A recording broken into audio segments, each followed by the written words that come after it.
دعوی صورت مشرکین کا شبہ ہے اور اس پر رد ہے۔ مشرکین کا شبہ یہ تھا کہ جن کی عبادت ہم کرتے ہیں اس کا مقصد یہ ہے کہ وہ ہمیں اللہ کے قریب کر دے۔ آیت نمبر 3 میں اللہ رب العزت نے اس کو ذکر کیا، والذین اتخذوا من دونہ اولیاء، جنہوں نے اللہ کے علاوہ اور سفارشی بنائے ہیں، یہ کہتے ہیں ما نعبدهم الا لیقربونا الی اللہ زلفا، ہم ان کی عبادت اس لیے کرتے ہیں تاکہ یہ لوگ ہمیں اللہ کے قریب کر دیں۔ ابن جریر رحمہ اللہ فرماتے ہیں کہ ای منزلۃ و درجۃ ولیشفعوا لنا فی حاجاتنا، کہ ہم ان بتوں کی عبادت اس لیے کرتے ہیں، ان درگاہوں کا پوجا اس لیے کرتے ہیں تاکہ جو لوگ ہمیں اللہ کے قریب کر دے اور ہمارے لیے سفارش کرے۔ مجموع البحار میں ہے کہ فإن العبادة هي طلب الحوائج، کہ عبادت کہتے ہیں کہ اللہ تعالیٰ سے اپنی ضروریات مانگنا۔ فالاستعانة هي حق اللہ تعالی، لہذا مدد صرف اللہ ہی کا حق ہے کہ اللہ ہی سے مدد مانگی جاتی ہے۔ کسی پیر، ولی، ملنگ،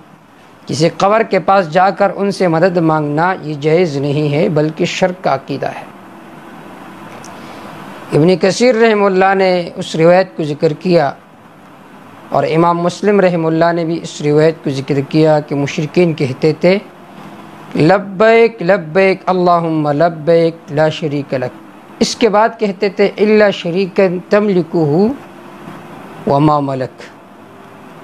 کہ آپ کا کوئی شریک نہیں ہے لیکن جس کو آپ نے خود شریک قرار دیا۔ آپ صلی اللہ علیہ وسلم فرماتے تھے کہ بس یہاں تک کافی ہے، لبیک لبیک اللہم لبیک لا شریک لک لبیک، اس کے آگے نہ کہو۔ تفہیمات الہیہ میں ہے کل من ذہب الی بلدۃ اجمیر او الی سالار غازی مسعود لاجل حاجۃ یطلبها السم فقط اسم اسما کبیرا من القتل والزنا، جو آدمی اجمیر گیا یا سالار غازی مسعود کے قبر کے پاس گیا اپنی کسی حاجت کے لیے کہ میری حاجت پوری ہو جائے،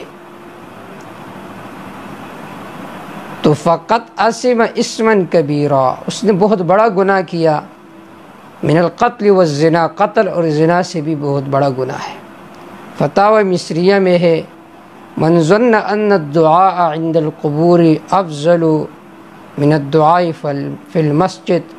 فقد کفر وقد اتفق ائمۃ المسلمین بذلک، جو آدمی یہ گمان کرتا ہے، یہ خیال کرتا ہے کہ میری دعا قبر کے پاس زیادہ قبول ہو جاتی ہے، تو اس آدمی نے کفر کیا، اور مسلمانوں کے تمام ائمہ اس بات پر متفق ہے کہ جو یہ نظریہ رکھے کہ میری دعا قبر کے پاس زیادہ قبول ہو جاتی ہے مسجد سے، تو وقت اتفق ائمۃ المسلمین بذالک،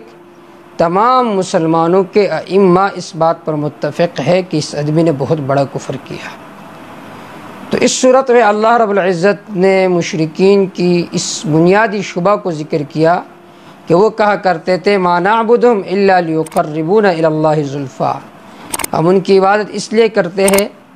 تاکہ یہ لوگ ہمیں اللہ رب العزت کے قریب کر دیں۔ تو اللہ رب العزت نے اس کی تردید ذکر فرمائی ہے۔